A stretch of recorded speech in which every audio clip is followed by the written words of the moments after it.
Everybody, how are you? We know we just finished the debate, and I wanted to get some things covered, some clarification points covered that we didn't really get to address. So I figured I'd do it really quick tonight while I can, and allow you guys to just check it out, whether it's tonight, check it out in the morning, and I'll do a quick study on it right now, okay? So the number one thing that I addressed when speaking with Rabbi Harry Rosenberg, blessings to him, and it was amazing. Wonderful man. I debunked racial genetics. Okay? One of the most racist things that has been dropped on the black community is racial genetics. And racial genetics is fake. It's not real. There is no racial genetics. There's just genetics. This is what I mean by that. There is no Jewish gene. It's impossible. It's scientifically impossible. And I'll tell you why. All right? Just like there's no Cohen gene. All right? I'm going to explain to you what that Y chromosome concept is in a minute. So, as I was addressing, in order to have a Jewish gene, you need to be able to trace back from mother and father, right? Because paternity does not work by just tracing the DNA from one person. Mitochondrial DNA can be traced back from the mother. That's what I spoke about today, right? So that gives you an ancestry of your mother. That's all it can do. It can trace back to the woman. But in order to have a proper paternity test, you need both parents.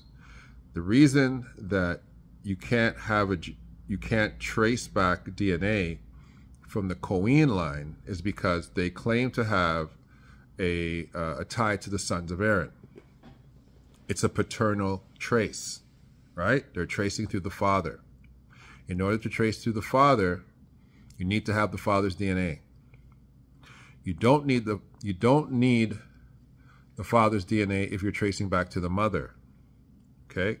So you can trace back to the mother without the father's DNA, but you cannot affirm who is the father without the father's DNA. So therefore, you can't be the sons of Aaron unless you have DNA from the sons of Aaron to compare it to. Therefore, it's impossible to trace whether you're part of Aaron's sons. That's not a possibility. Okay? Secondly, the Y chromosome of the priesthood. What took place with the Ashkenazi was because they appeared essentially out of Russia in the 10th century.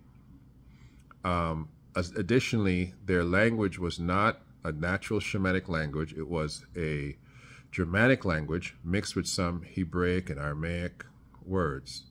It's clear that they are converts to Judaism.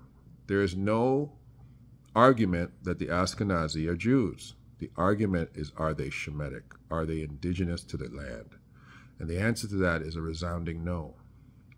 What the Ashkenazi realized very quickly, and especially with, books that were popping up from even Jewish authorship saying that they were from the Khazars, they're descendants of the Khazars, they're converts, all of them converted very quickly. They were worried about their Jewishness being authenticated. They worried very, very greatly about it. They worried about not being able to say that they can claim Israel and claim Judaism. And so what they created, the fake science created the Y chromosome. The Y chromosome cut two ways, because the Y chromosome that they claim that they have that traces their Jewishness, right, or traces the priestly line, that Y chromosome can be found in multiple people, right? As we know, the Lemba tribe has the Y chromosome. They're Hamitic. They're not Shemitic. They're West Africans. They're Hamitic people. The claim is that, no, these guys are actually Shemitic people. They're part of us too. And so you have individuals who are very, very European claiming they're Shemitic.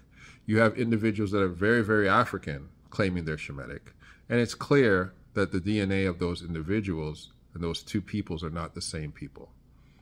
So it backfired in respect to having to include certain populations, but it allowed the Jew to claim they had science on their side. The Y chromosome, it's fake DNA. It demonstrates, this is what if you allow this to be factual in your mind, it creates human species. It says that there are certain species of humans that are different. And this is the genetics that they were trying to create in the 1700s. They were trying to create different species of human beings. And this genetic experiment is just unadulterated racism. It's racism from the ground up. And it was only done in Germany. It was only done with Europeans trying to establish that there was a division amongst the races. This is what I shot down tonight. This is what needs to never come up.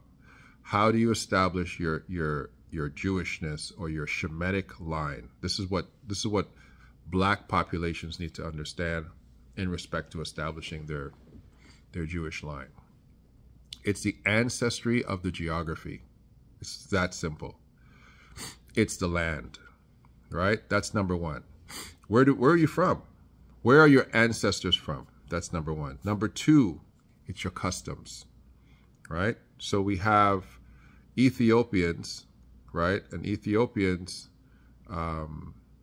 we know are Nilotic Africans, right? We know that Ethiopians are Nilotic African. We know that we had Ethiopian Jews from the very first century, right? In Scripture, that's the New Testament. We also know that from the very beginning of the Mosaic Law, Ethiopians were intermarried with even the Levites. Moses had an Ethiopian wife. So we know that Judaism, right, Mosaic Judaism, was consistent in the Ethiopians' culture from the very beginning of the Mosaic line. The Ethiopians were the first converts, one of the first converts, and Egyptians too, were one of the first converts to the Israelite new faith, the brand new faith at the lifetime of Moses. So is the Ethiopian an Israelite? The ones that converted to the religion that Moses gave? Absolutely. Are they Shemitic? The answer is no. They're Hamitic, early converts, and they are very much Israelite. So these are things that are, it's anthropology, ladies and gentlemen. It's not me. It's basic anthropology, right? The Ashkenazi is trying to change anthropology to fit a narrative that science, geography, and even the language doesn't work. And this is what I was articulating tonight. This is what I was saying about genetics, okay? For those who have relied on this theory, who have relied on EB1 chromosomes and all these things, this has been based in very fake science, false science. It was never good from the beginning, and it's not good now. That doesn't invalidate your claim to being Shemitic. You just don't use the fake science. You use the real science. You use the geography, you use the customs of your people, and you use the ancient history, the biblical history, and the true history of people, like I'd mentioned with the Ethiopians and the Egyptians. God bless you. Have an amazing night. Please I have no problem you questioning my information. Let's have a conversation, because the truth is the truth. God bless you. Thank you to all of my super fans, all of the people that supported tonight. You guys are amazing. I saw all of the numbers pop up. I was trying to highlight. My phones froze for a little while. Thank God I had two devices working, because if I had one by itself, we would have been in trouble. So I appreciate everybody. I appreciate it again. The rabbi, it was an amazing night. And we'll talk to everybody tomorrow, back to dealing with and getting Kyrie Irving back on the court and back to the reestablishing of what we need to do in this new era of Black consciousness, right? My sight is set next on the ADL.